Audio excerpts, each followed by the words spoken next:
My dear sisters and brothers, it is not just enough to have ears and eyes.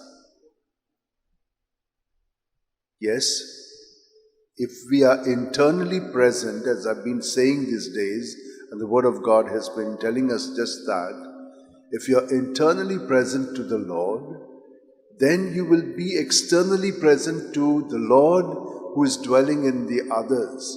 And that is our motivation.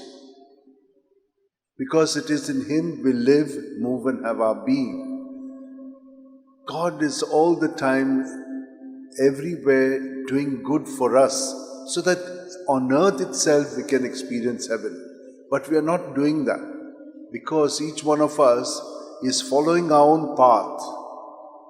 And when we do that, the evil one comes and also makes it a little more difficult for others and for us to live in it.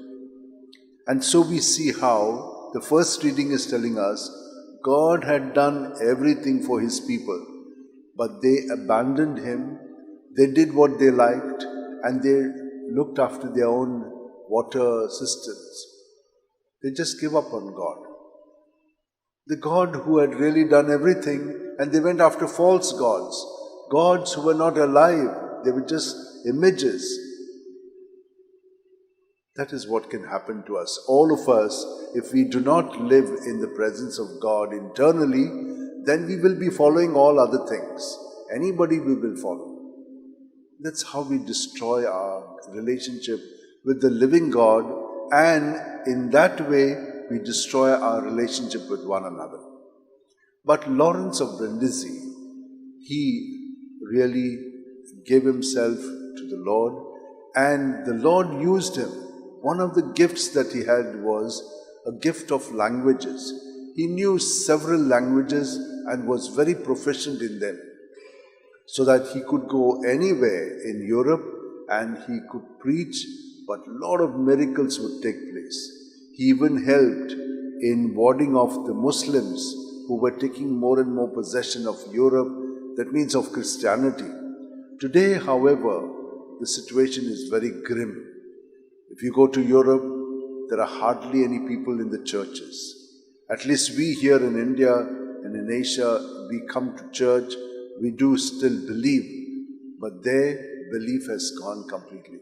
So what the readings are telling us is just applicable to them in our present times, when we have eyes, we have ears, and yet we do not listen and we do not see. Let us pray for all our brothers and sisters and for ourselves, that doesn't matter about others.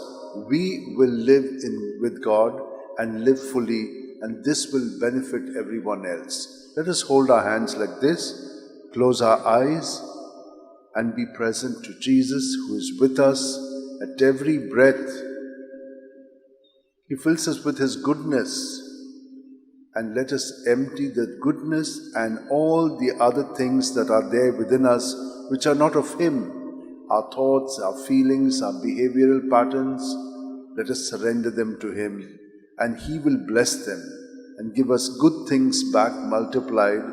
Bad things He'll take away, and in its place His goodness will be infused in us, so that we become His living cell, His living presence.